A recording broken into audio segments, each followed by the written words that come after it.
Good evening, good afternoon.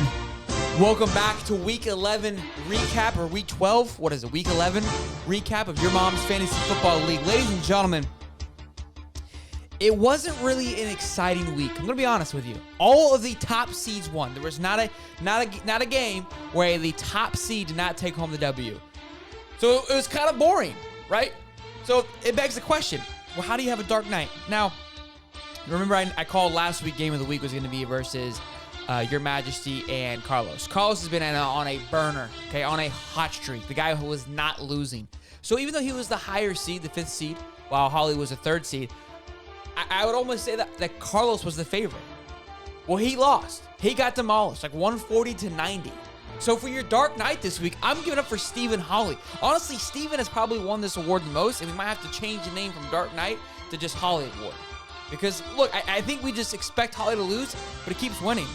The guy's the real deal at this point, you guys. I think his team is a force to be reckoned with. It's gonna be fun. It's gonna be fun to see how it plays out and how he does. For Team of the Week, this guy has been nowhere. He has been, we mentioned him kind of falling off the edge here. I would say he probably had one of the better drafts. Made a kind of a weird trade early in the season, getting rid of his #1 draft pick, and has been quiet ever since. But the guy put up a 150-point week last week.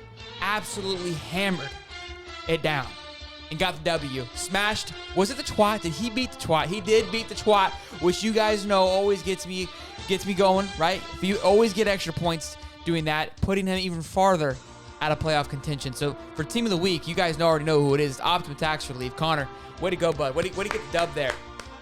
Congratulations. And again, you guys, you beat the Twat, you're more than likely going to be Team of the Week. I mean, it's been, I would say 85% of the time, that guy is getting the W, okay? Whoever beats the Twat. Now, as for shit Team of the Week, this was tough. All right, I'm going to be honest. There's a shoo-in, essentially. With only scoring 85 points, you would think it's going back to Sarah for the 2nd week in a row. And I wrote Sarah down. I actually have Sarah. I'm not going to show you my paper just yet, but I wrote Sarah down and I wrote her score down to remind me, what she did. And then I thought about it. I only scored 90.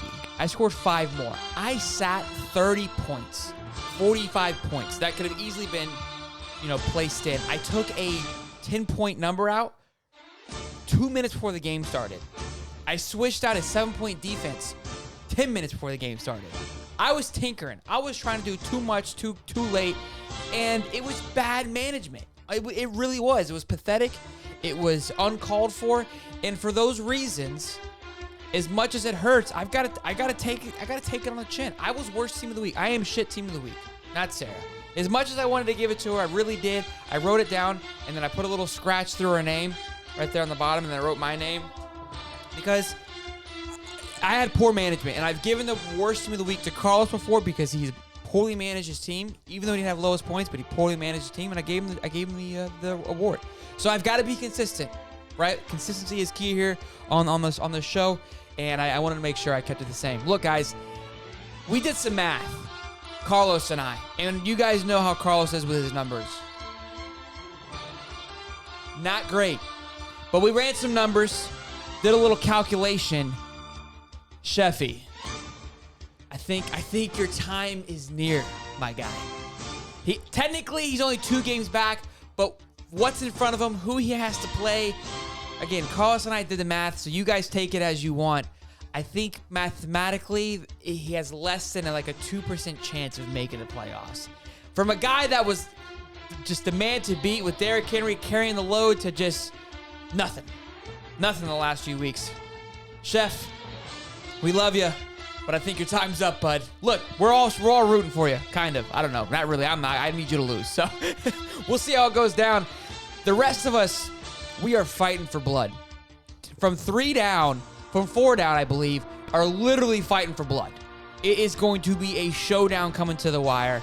I am beyond excited. This is the witching hour, right? Where wins become wins and losers become losers. Or loss becomes wins and wins become losses. It's from Red Zone. Whatever, copyright me, I don't care. Listen, guys, you guys have a happy Thanksgiving. Eat a lot of turkey. Be good. Have some fun. Have a good long weekend. A lot of football, okay? It's going to be a great weekend. Guys, don't forget to set lineups tomorrow. There's like 5 games going on. So be dialed in. Until next time, until next week, until week 12, I'm Sheldon. Boogie, boogie, boogie.